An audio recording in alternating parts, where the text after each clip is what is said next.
A big deal has been agreed ahead of managerial talks. We will go over what this is in today's video, whilst of course covering all the latest Celtic news from the last 24 hours. But first, make sure you like this video and subscribe to the channel for more Celtic content. Brendan Rodgers is being linked with a swift return to management, with reports suggesting Leeds United are eyeing the former Celtic boss as pressure mounts on Daniel Farke. According to the Scottish Sun, Rodgers has emerged as a potential candidate should Leeds decide to make a change in the coming weeks. The Yorkshire club have endured an inconsistent Premier League run, leaving their survival hopes uncertain and sparking debate about Farke's future. Rodgers has been out of work since leaving Celtic last month after a turbulent second spell in charge. Despite guiding the club to silverware, tensions behind the scenes and frustration among supporters toward the board led to his departure. The Northern Irishman is believed to be open to the right opportunity, but would prefer a project that matches his ambitions, having previously managed Liverpool and Leicester City. For Leeds, bringing in a coach of Rodgers' experience would represent a major statement of intent. However, it remains unclear whether the 52-year-old would be tempted by the role at this stage of his career. While no formal approach has been made, Rodgers' name being linked again underlines his continued appeal to clubs on both sides of the border, and adds another twist to the managerial merry-go-round following his Celtic exit. Now, for the main story, as the overhaul behind the scenes at Celtic continues, with Stephen McGowan of Herald Sport reporting that head of scouting operations Jay Lefebvre has agreed a move to English Championship side Swansea City.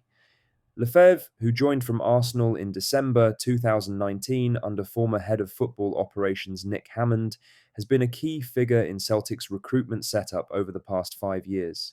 His duties included overseeing scouting networks and compiling in-depth reports on potential signings. Recruitment has been one of Celtic's biggest criticisms in recent seasons, with several poor signings and a lack of squad depth exposing structural issues. Lefebvre leaves at a time when the team appears directionless and in need of a reset. His departure follows Brendan Rodgers' exit last month, which came after frustration over transfer policy and lack of control. CEO Michael Nicholson has since admitted the summer window fell short of expectations, promising an internal review. The club are currently identifying their next permanent manager, with Martin O'Neill guiding the side on an interim basis. Wilfried Nancy, Columbus Crew, is reportedly a leading candidate, with Kjetil Knutsen and Kieran McKenna also in the frame.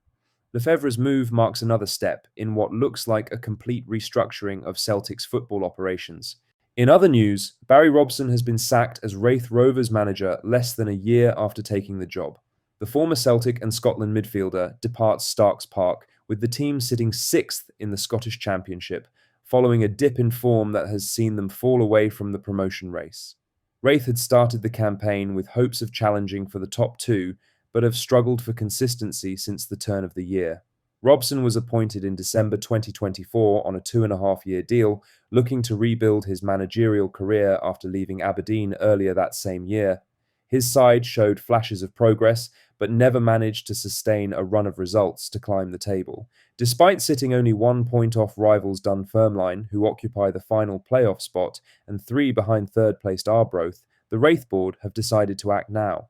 The decision comes ahead of a crucial stretch of fixtures leading into the festive period, with the club still hopeful of pushing for promotion under new leadership.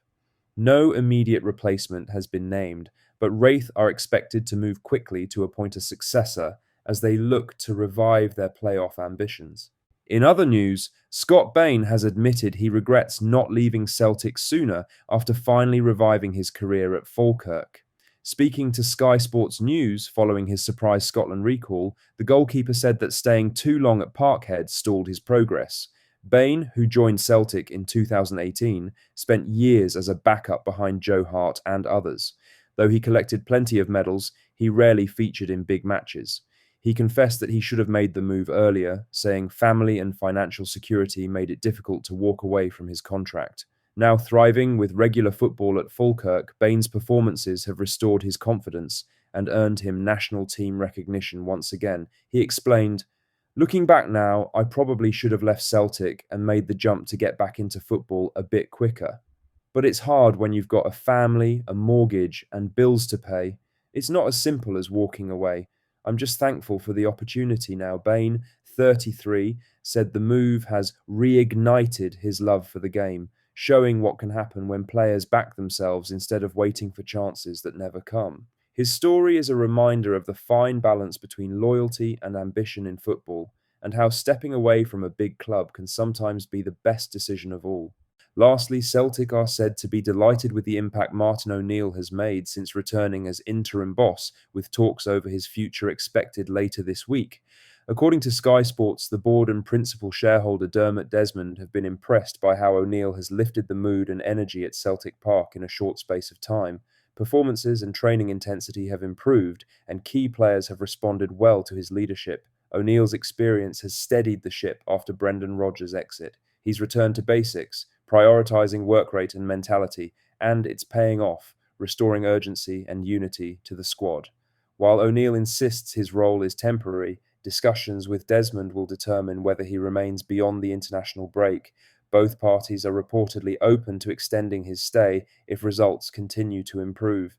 The board is in no rush to appoint a permanent manager, preferring to let O'Neill stabilise the team and morale. For now, the Irishman's return has brought renewed belief and calm to Parkhead, exactly what Celtic needed at this crucial stage of the season. Also, Celtic hero Alistair Johnston has undergone surgery on a persistent hamstring problem that has derailed his 2025 to 2026 season so far.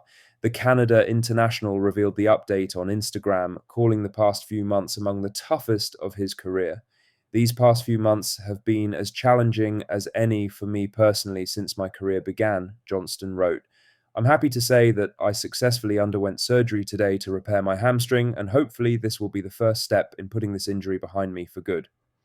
Johnston first suffered the injury in August during Celtic's Champions League qualifier against Kairat Almaty, returned briefly in October, and then relapsed during the Europa League tie with Sturm Graz. Scans later confirmed a tear. Since joining from CF Montreal in early 2023, Johnston has earned a reputation for reliability under both Ange Postecoglou and Brendan Rodgers. His absence has been sorely felt amid the club's turbulent recent months and Rodgers' departure.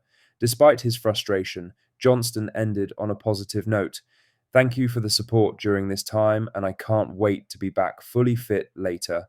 This season, for a title push and a home World Cup, Anthony Ralston is covering his position for now, but Johnston's leadership and intensity have clearly been missed. The Celtic medical team will take no chances, with his full recovery expected early in 2026. What do you think of what we discussed in today's video? Let us know down in the comments section below. Make sure you've liked this video and subscribe to the channel for more Celtic content. Thank you, take care, goodbye.